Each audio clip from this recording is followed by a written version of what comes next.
أشهد أن لا إله إلا الله وحده لا شريك له وأشهد أن سيدنا وسندنا وشفينا وحبيبنا ونبينا ورسولنا وكريمنا وملجأنا ومأوانا محمدا عبده ورسوله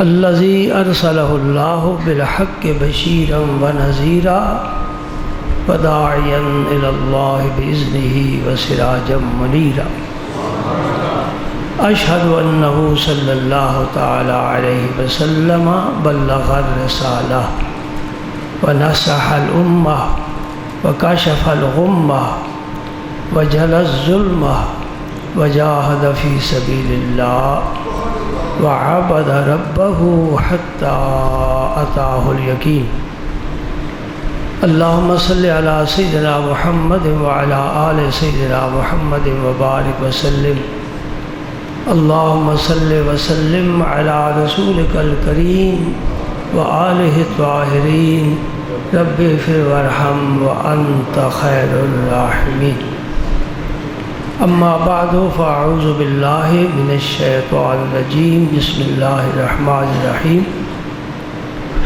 إن الله وملائكته يصلون على النبي يا أيها الذين آمنوا صلوا عليه وسلموا تسليما اللهم صل وسلم على رسولك الكريم وآله الطاهرين رب اغفر وارحم وأنت خير الراحمين اللهم صل وسلم على رسولك الكريم وآله الطاهرين رب اغفر وارحم وأنت خير الراحمين اللهم صل وسلم على رسولك الكريم وآله الطاهرين رب اغفر وارحم وأنت خير الراحمين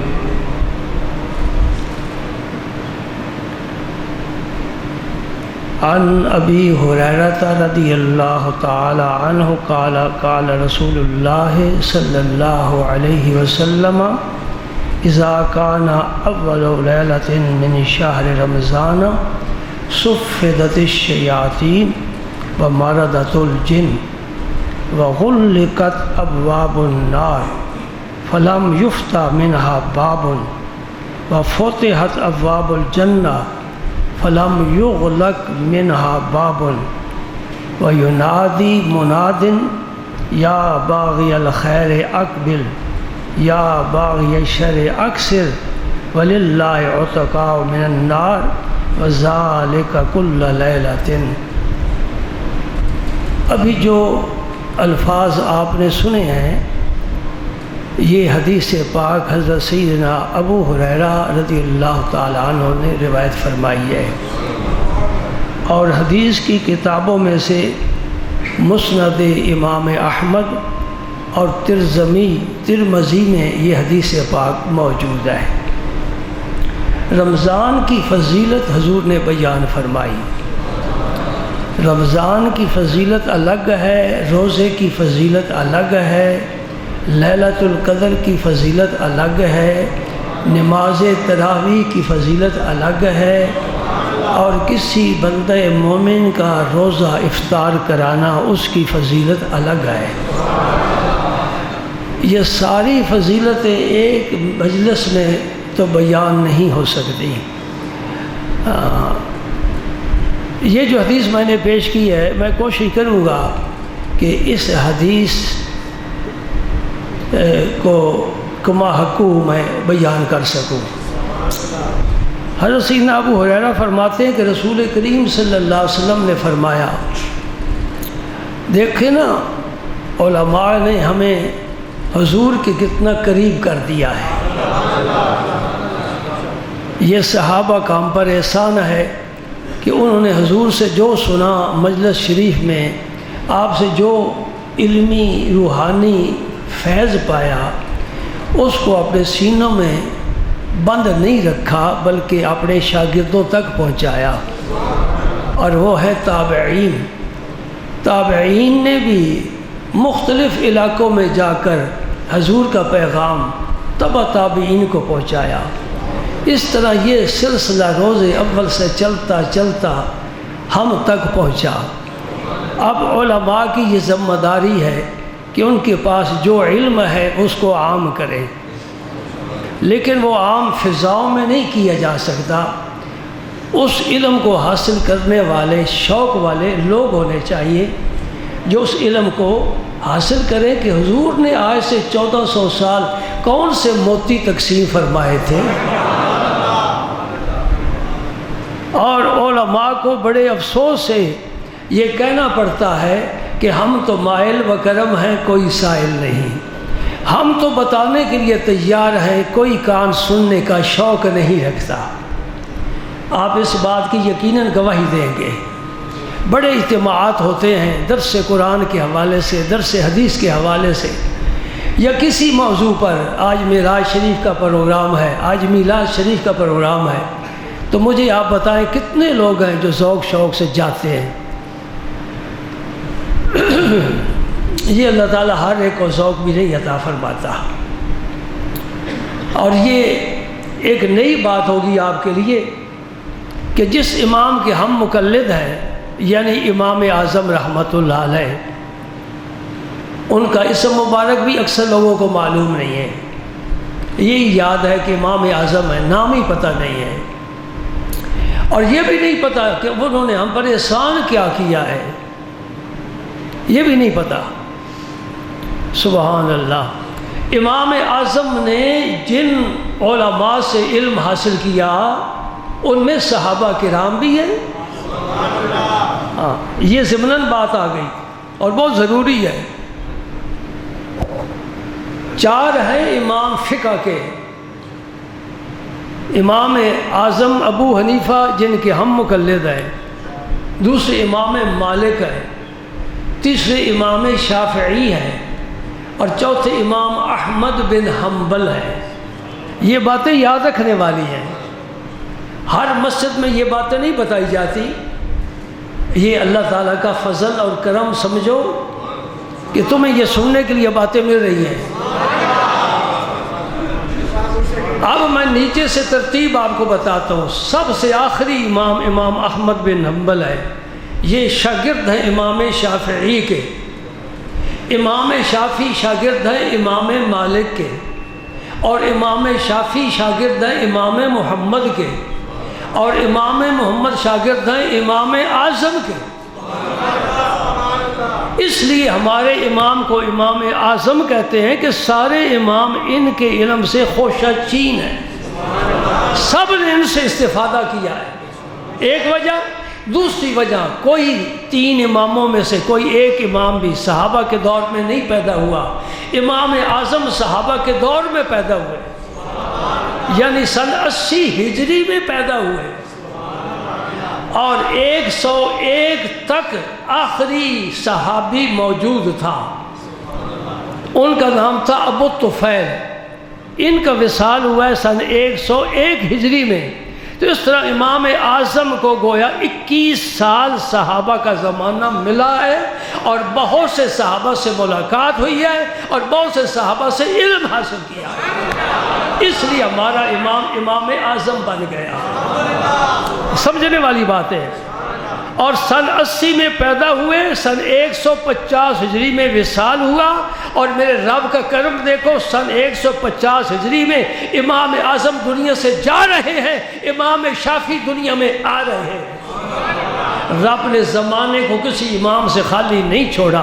اور امام احمد بن حنبل کے بعد اب اجتہاد کا وہ دروازہ بند ہو گیا، کوئی مجتہد نہیں ہو سکتا، اس لیے کہ اس مجتہد کے لیے جو شرائط ہے وہ کسی میں پائے جا سکتے ہی نہیں۔ اب باقی عالم ہیں، ان میں سے علماء راسخین ہیں جنہوں نے علم میں پختگی حاصل کی ہے، اور ان کے ذریعے اب علم آگے پھیلتا جا رہا ہے۔ تو بات امام اعظم کی یہ کرنے والا تھا علم کے شوق کے حوالے سے۔ یوں نہ سمجھے کہ میں نے ویسے ہی پیوند لگا دیا ہے۔ علم کے شوق کے حوالے سے بات کرنے والا تھا کہ امام اعظم نے 4000 اساتذہ سے علم حاصل کیا ہے۔ 4000 استاذ تھے امام اعظم کے، اتنا شوق تھا۔ وہاں استاذ ہے وہاں چلے جاؤ، وہاں استاذ ہے وہاں، بصرے میں ہے، کوفہ میں ہے، بغداد میں، جہاں جہاں پتہ چلا مدینہ پاک میں امام اعظم وہاں پہنچے اور وہاں سے علم حاصل کیا، اور ان کے علم کو امام شافعی نے بھی سلام کیا ہے۔ امام شافعی کا قول ہے کہ الخلق عیال علی ابی حنیفہ فی الفقہ، کہ ساری مخلوق فقہ میں، فقہی مسائل میں، دین کی سمجھ اور بوجھ میں امام اعظم کی اولاد کی طرح ہے۔ جس طرح باپ اپنے اولاد کی پرورش کرتا ہے، اس طرح امام اعظم ساری مخلوق کی پرورش فرما رہے ہیں۔ اور مزے کی بات ہے، امام اعظم کے مقلد بر صغیر پاک و ہند کے سارے ولی امام اعظم کے مقلد ہیں، سوائے خواجہ غریب نواز کے۔ آپ شافعی المذہب ہیں جی، خواجہ قطب الدین بختیار کاکی حنفی ہیں، داتا علی حجویری حنفی ہیں، بابا فرید حنفی ہیں، نظام الدین اولیاء حنفی ہیں، علی احمد صابر کلیری حنفی ہیں، اور مجدد الفسانی حنفی ہیں، اور میں آپ کو کیا بتاؤں، موسیٰ پاک شہید حنفی ہیں، غوث بہاؤالدین زکریا حنفی ہیں، اور بابا فرید کے سارے خلیفے حنفی ہیں۔ یہ سب امام اعظم کا فیض ہے۔ سبحان اللہ۔ آج جو ملونٹا امام اعظم کے مسئلے کو چیلنج کرے، اسے یہاں سے پکڑنا چاہیے۔ تو کس کی اولاد میں سے ہے؟ امام اعظم نے صحابہ سے علم حاصل کیا ہے، تقوی میں اعلیٰ ہے، علم میں بلند ہے، اور سبحان اللہ ساری ساری رات رب کی عبادت کرنے والے۔ میں نے ایک نہیں بہت سی کتابوں میں پڑھا ہے کہ امام اعظم نے 40 سال، میں بھولا نہیں، 40 سال عشاء کے وضو سے صبح کی نماز پڑھی ہے۔ تیرا مسئلہ بھی حل ہو گیا۔ کل ایک فون آیا تھا فرانس سے، یہی مسئلہ پوچھتا تھا کہ آج وہاں تو رات بڑی چھوٹی ہے نا، ہماری بھی چھوٹی ہے، لیکن وہاں بہت چھوٹی رات ہے۔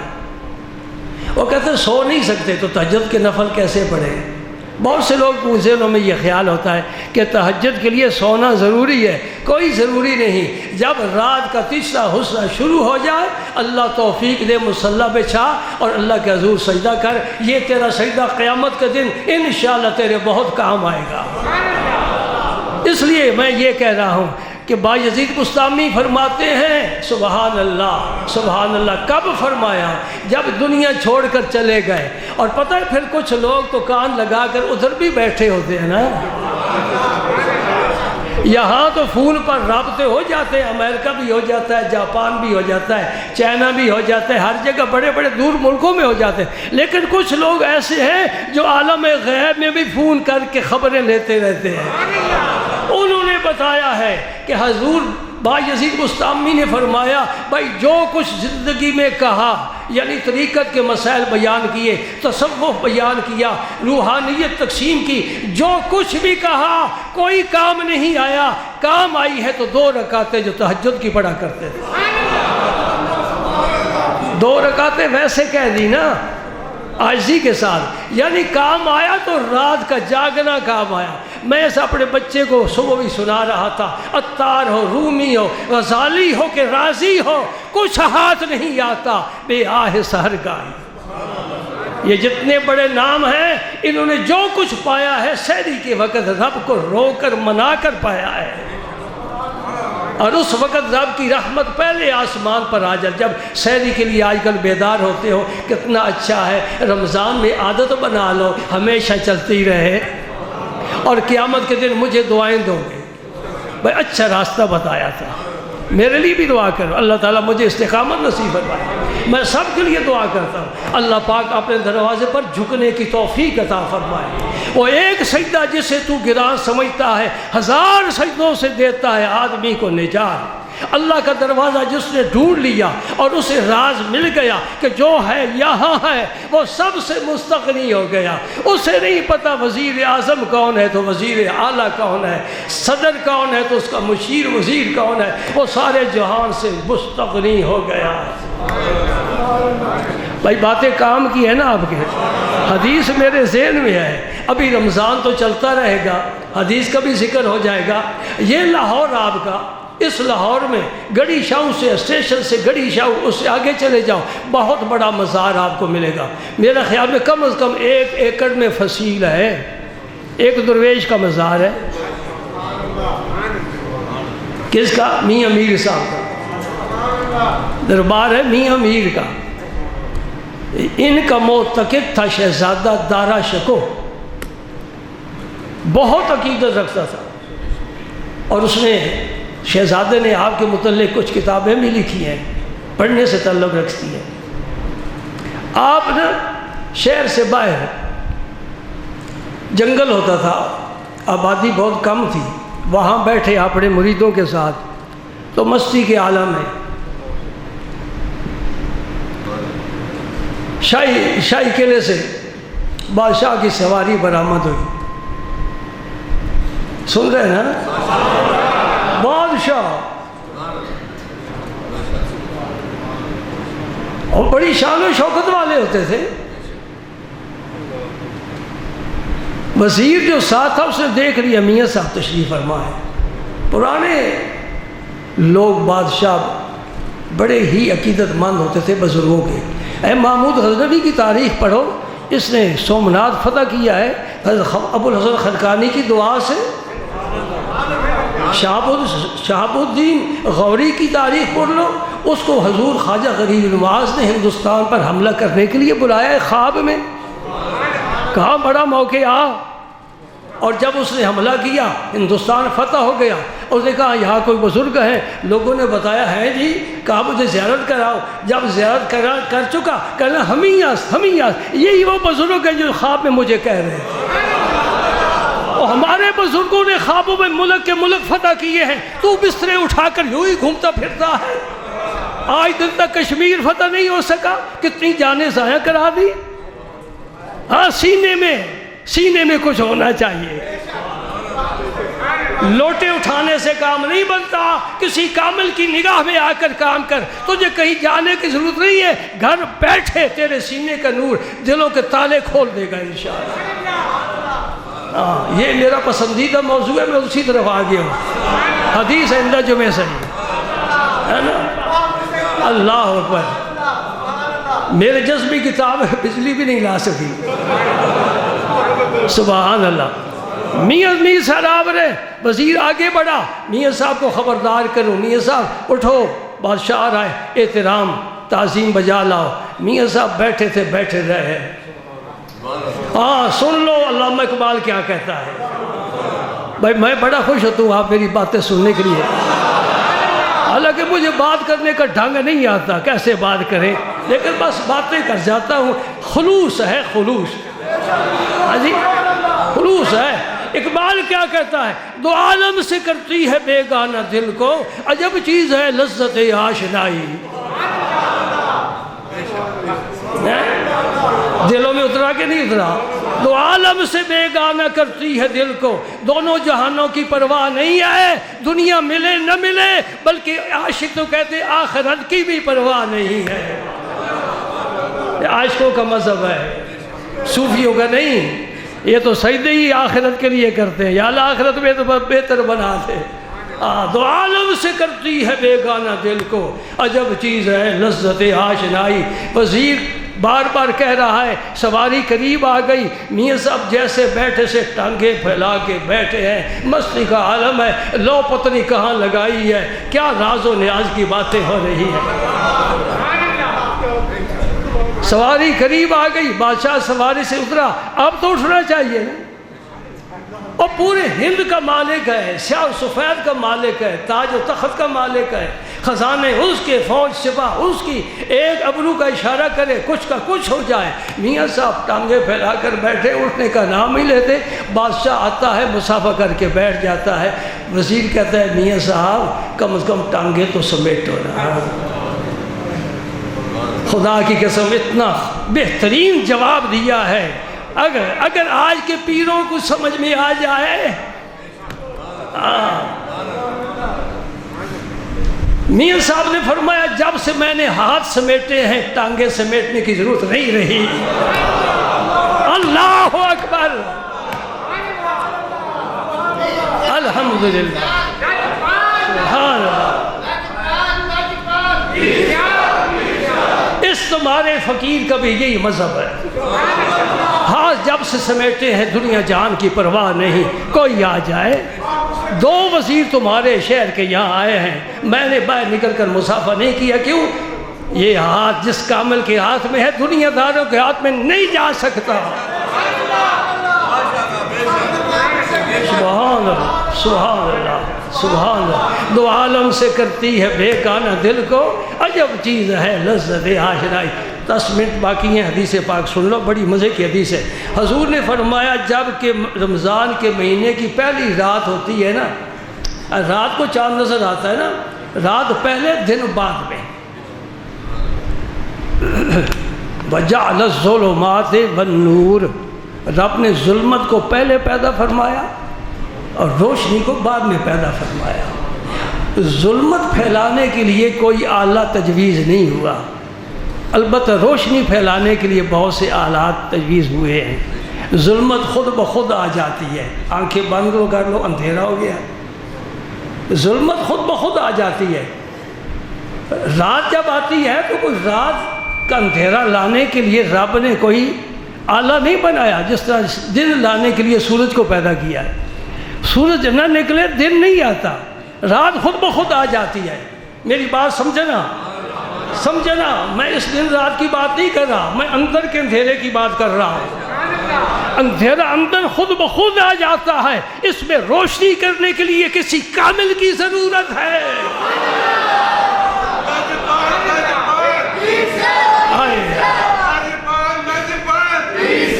سبحان اللہ، سمجھ گئے؟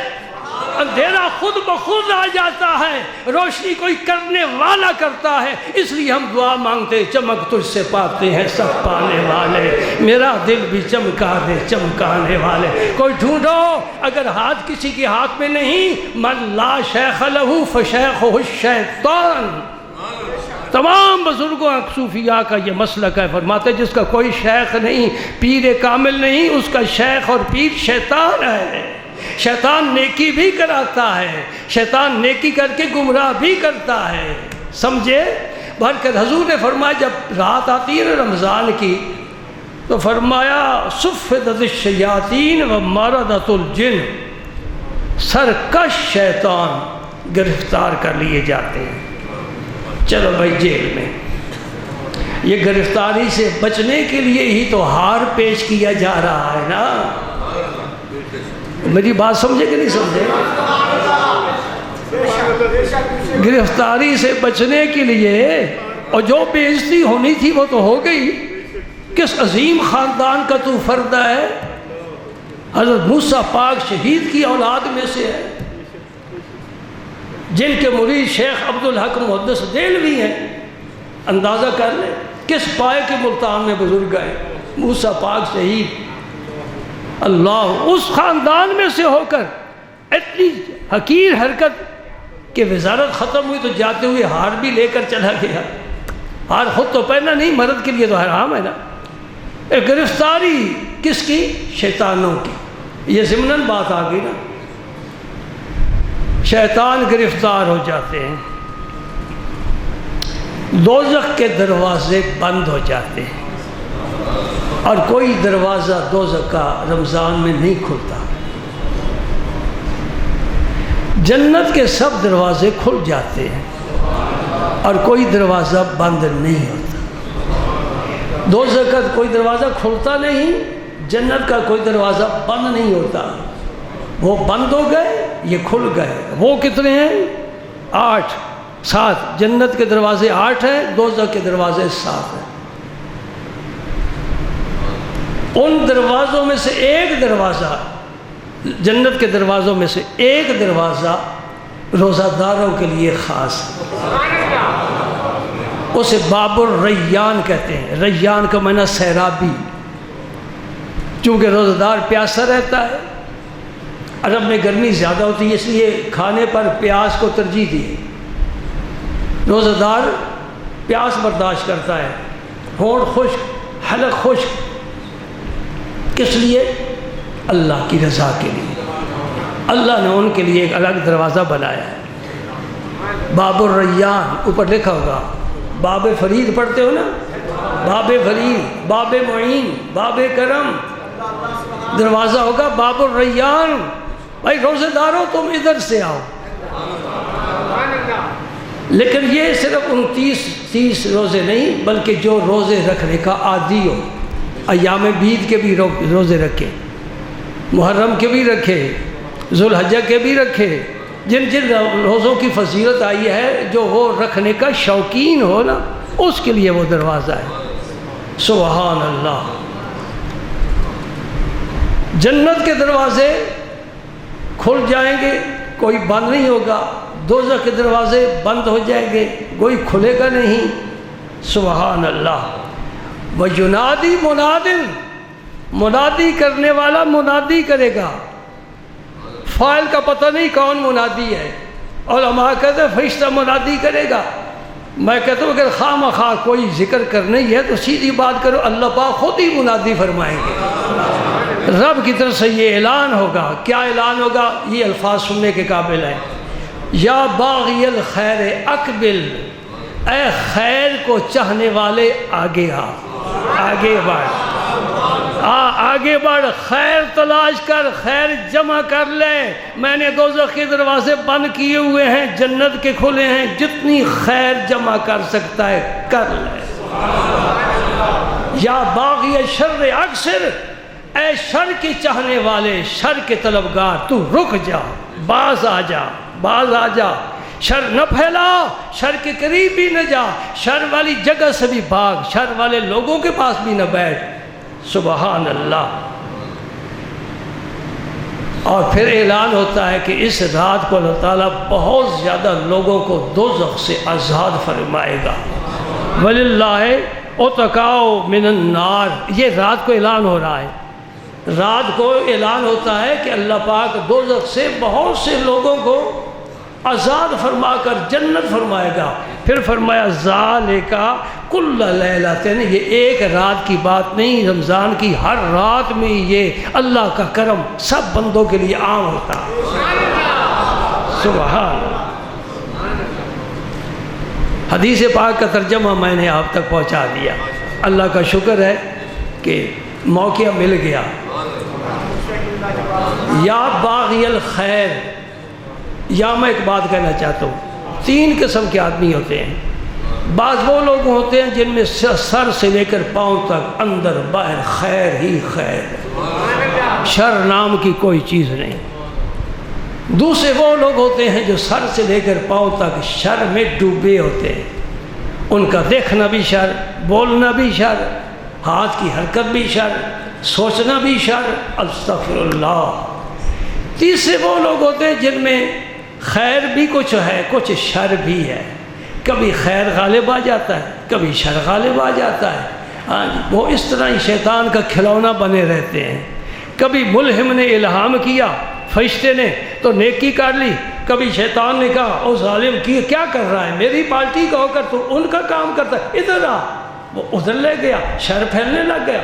یعنی نمازی نماز پڑھتا ہے یہ خیر ہے، نماز نہیں پڑھتا یہ شر ہے، زکوٰۃ دیتا ہے یہ خیر ہے، جو صدقہ نہیں دیتے کنجوسی سے کام لیتے یہ شر ہے۔ اب میں یہ عرض کرنا چاہتا ہوں کہ 4 طبقے سراپا خیر ہیں۔ ایک تو انبیاء کرام کا طبقہ ہے، سبحان اللہ، یہ جہاں سے گزر جائیں خیر، ہوا کا جھونکا ان سے لگ کر آگے جائے تب بھی خیر پھیلاتا چلا جاتا ہے۔ ان کا دیکھنا بھی خیر، ان کا سننا بھی خیر۔ ان کا بولنا بھی خیر، ان کا سوچنا بھی خیر، یہ خیر ہی خیر ہے، اس لیے یہ معصوم عن الخطا ہے، یعنی نبیوں سے ناممکن ہے کہ کوئی گناہ ہو، یہ معنی معصوم عن الخطا، یہ انبیاء کرام ہیں۔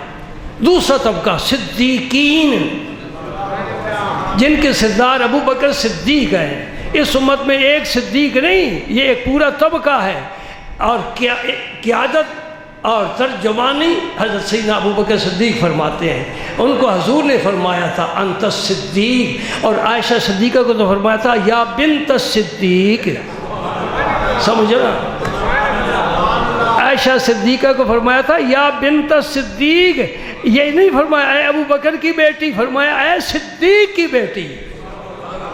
اس حوالے سے ہم عائشہ کو بھی صدیقہ کہتے ہیں، سیدہ عائشہ صدیقہ حبیبۃ رسول اللہ، المبرات من السماء، آسمان سے جن کی برت کی آیتیں نازل ہوئی، 18 آیتیں ابو بکر صدیق کی صاحبزادی کی شان میں نازل ہوئی، جو ام المومنین ہے۔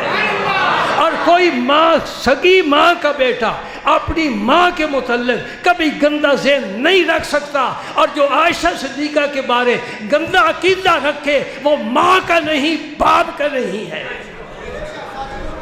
مجھے کہنے کی اجازت ہے۔ اور قرآن جب ہوا دے رہا ہے ہوا، اور عائشہ صدیقہ کے آنچل پر کوئی داغ نہیں ہے، کوئی گرد نہیں ہے، کوئی غبار نہیں ہے، الطیبات للطیبون، محمد عربی طیب ہے، عائشہ صدیقہ ان کی ہے، وہ بھی طیب ہے۔ سبحان اللہ۔ بھائی یہاں ایک جوڑے کا تعلق ہے نکاح کے حوالے کے ساتھ، ہو سکتا ہے وہ ٹوٹ جائے، وہ بیوی جنت میں سے نہ ملے، ہو سکتا ہے، ممکن ہے، لیکن عائشہ صدیقہ کی حضور کی رفاقت یہ نص سے ثابت ہے۔ عائشہ صدیقہ حضور کی زوج محترمہ دنیا میں ہی نہیں جنت میں بھی ہوگی، تو ان کا جنتی ہونا یقینی ہے۔ اور جو جنتی کے متعلق غلط الفاظ استعمال کرے، غلط ذہن رکھے، میں خدا کی قسم کھا کر کہہ سکتا ہوں وہ جنتی نہیں ہو سکتا۔ خواہ امام حسن کے بارے کہے، امام حسین کے بارے کہے، خاتون جنت کے بارے کہے، ان کے جنتی ہونے پر نص ہے۔ ابو بکر صدیق کو حضور نے فرمایا تو جنتی ہے، عمر کو فرمایا جنتی ہے، عثمان کو فرمایا جنتی ہے، علی کو فرمایا جنتی ہے۔ جن کی جنتی ہونے کا حضور نے اعلان کیا ہے، ان کے بارے جو غلط لفظ استعمال کرے وہ جنت میں نہیں جا سکتا۔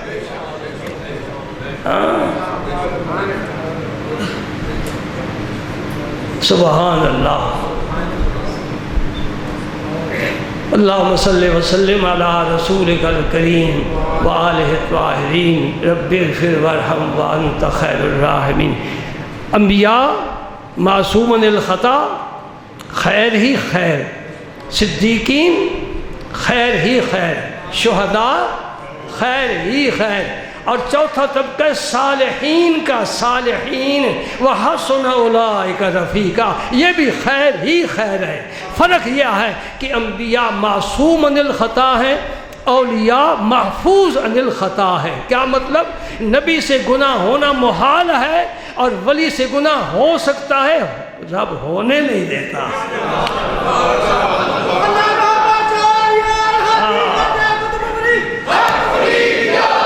سبحان اللہ۔ کیا پیاری دوستو، کیا پیاری بات ہو گئی، میں نے سوچ کر نہیں کہی، میری زبان سے ہو گئی، اور حق کلمہ ہے۔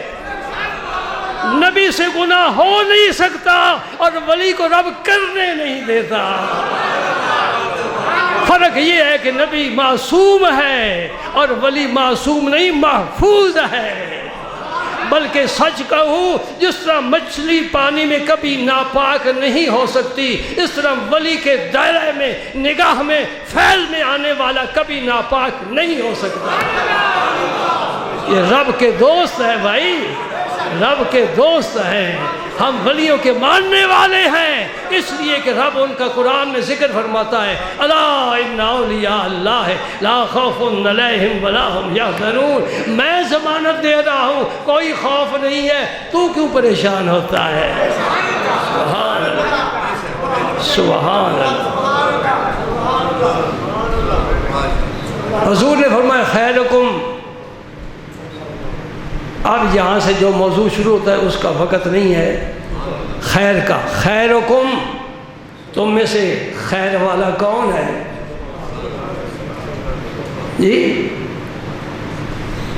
آپ ہم خیر والے ہو سکتے ہیں، یہ واقعی چیز نہیں ہے، کسبی چیز ہے، محنت کرو. خیرکم، تم میں سے خیر والا وہ ہے من تعلم القرآن وعلمہ، جس نے قرآن سیکھا وہ خیر والا ہے، جس نے سکھایا وہ بھی خیر والا ہے. بہت بڑی سند ہے علماء کے لیے، علماء کے لیے بہت بڑی سند ہے، جنہوں نے پوری زندگی قرآن سیکھنے میں صرف کیا، آدھی زندگی قرآن سکھانے میں صرف کیا، تفسیریں لکھی، بڑے بڑے علماء تیار کیے. میرا نبی فرماتا ہے خیرکم، تم میں سے بہترین وہ لوگ ہیں، اس لیے ان کو اوپر بٹھاتے ہو، اس لیے ان کو آگے کھڑا کرتے ہو. مسئلہ کوئی پیش ہے دوڑتے آتے ہو، عالم تلاش کرتے ہو، یہ خیر والے ہیں.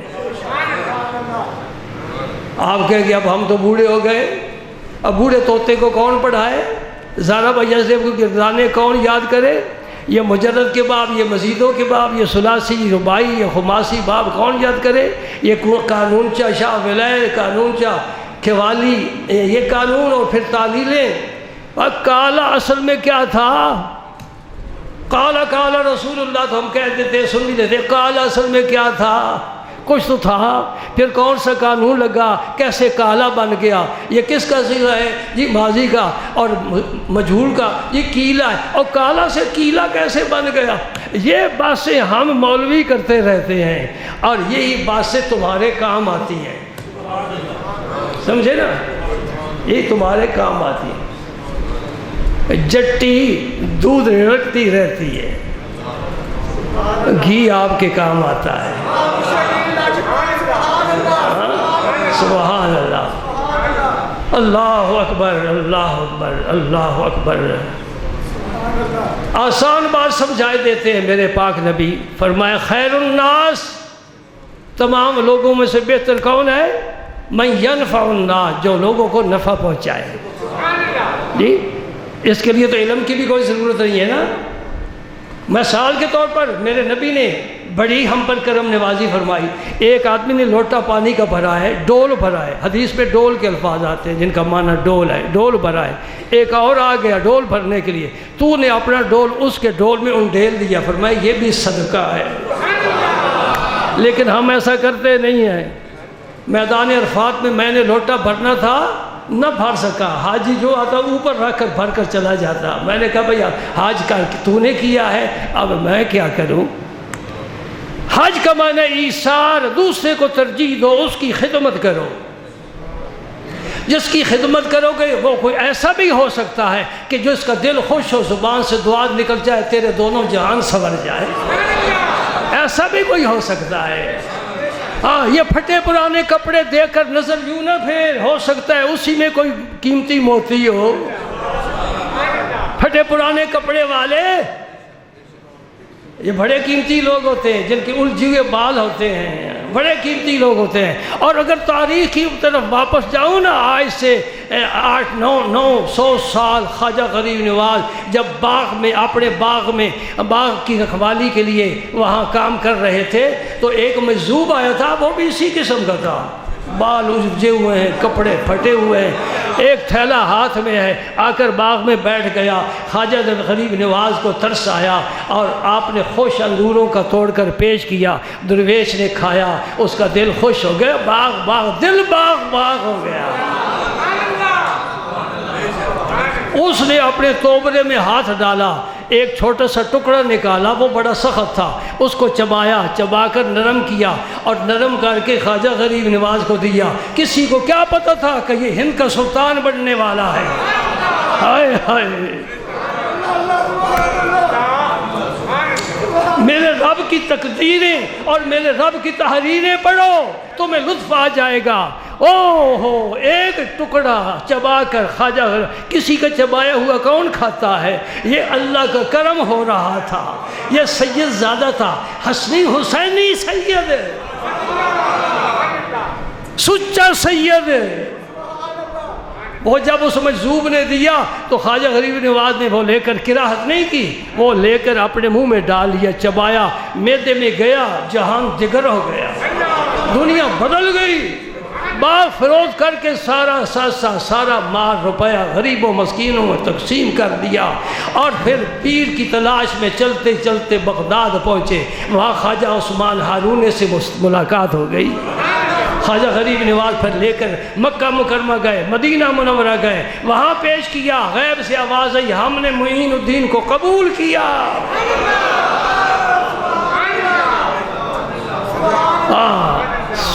850-900 سال ہو گئے خواجہ غریب نواز کو مزار میں حکومت کرتے ہوئے پورے ہند پر، آج دن تک میرے خواجہ کا بد مقابل کوئی پیدا نہیں ہو سکا۔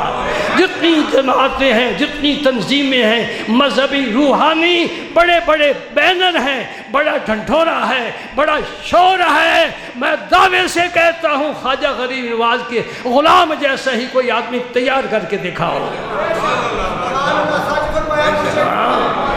آخر میں دعا مانگو، معین الدین حسن عالم پناہ، معین الدین حسن عالم پناہ، نگاہ خسرو خوبا نگاہ، نگاہ خسرو خوبا نگاہ، پیا پہ گر نباشد گاہے گاہے، پیا پہ گر نباشد گاہے گاہے۔ اے اللہ ان اپنے مقبول بندوں کے طفیل ہمارے سینوں کو روشن فرما دے۔ اے اللہ یہ جو گناہوں سے پاک تیری مخلوق ہے ان کے طفیل اس مسکین اور عاجز مخلوق پر رحم فرما۔ وآخر دعوانا ان الحمدللہ۔